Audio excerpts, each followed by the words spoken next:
Efirdə Telegrafın 15:00-a olan xəbər buraxılışıdır. Günün bu saata olan mühüm xəbərlərini təqdim edirik. Ermənistandan Azərbaycana məhsul ixracı ilə bağlı danışıqlar aparılır. Larijani öldü, İranda panika başladı. Ermənistana ordu göndərilir, Paşinyanı qoruyacaqlar. Paşinyan ona yeni vəzifə verdi, Bakı ilə gizli danışıqlar iddiası. Ermənistandan Azərbaycana məhsul ixracı ilə bağlı tərəflər arasında müzakirələr aparılır.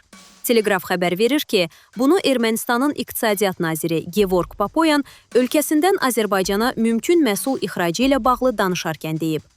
Təklif vermişik, artıq ixrac üçün müəyyən edilmiş konkret məhsul mövcuddur.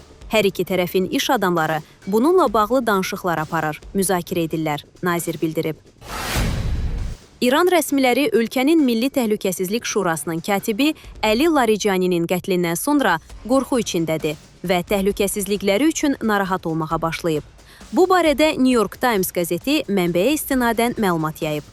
İran rəsmilərindən biri nəşrə bildirib ki, ölkə rəhbərliyinin və özlərinin taleyindən ciddi narahat olan həmkarlarından zənglər gəlir. Hamısı düşünür, növbəti hədəf kim olacaq?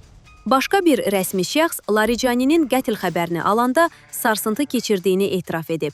Yuxarılarda geniş yayılmış bir narahatlıq hissi var. Görünür, İsrail, İranın bütün liderləri aradan qaldırılana və rejim devrilənə qədər dayanmayacaq. Qeyd edək ki, ötən gün İsrailin İrana zərbələri nəticəsində ölkənin Milli Təhlükəsizlik Şurasının katibi Əli Laricani ölüb. Əli Laricani ilə birgə oğlu, muavini və bir neçə mühafizəçisinin də öldüyü bildirilir. İran rejimi İranlılar tərəfindən devriləcək. Telegraf xəbər verir ki, bunu İsrail Xarici İşlər naziri Gideon Saar deyib. Biz artıq qalib gəlmişik və İran rejimi ciddi səviyyədə zəiflədilib. Missiya tamamlanana qədər İranla müharibəni davam etdirəcək, o qeyd edib.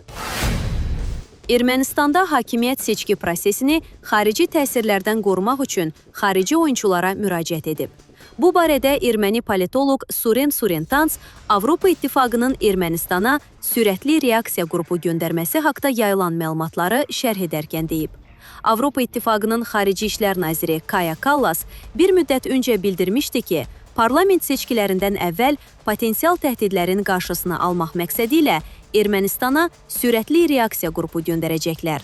O, Brüssel Ermənistanı tək qoymayacaq. Təzyiq altında olan demokratiyalar Avropaya güvənə bilər deyə bildirmişdi. Suren Surentans hesab edir ki, Avropa İttifaqının Ermənistana qrup göndərməsi seçki prosesinə müdaxilə etməkdir.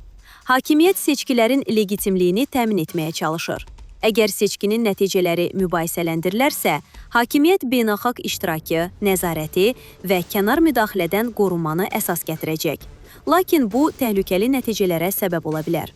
Seçkilərin legitimliyi xarici qüvvələrə bağlıdırsa, bu, Ermənistan daxilində qütbləşməni dərinləşdirə bilər. Seçkilər geosiyasi rəqabət sahəsinə çevriləcək, o bildirib.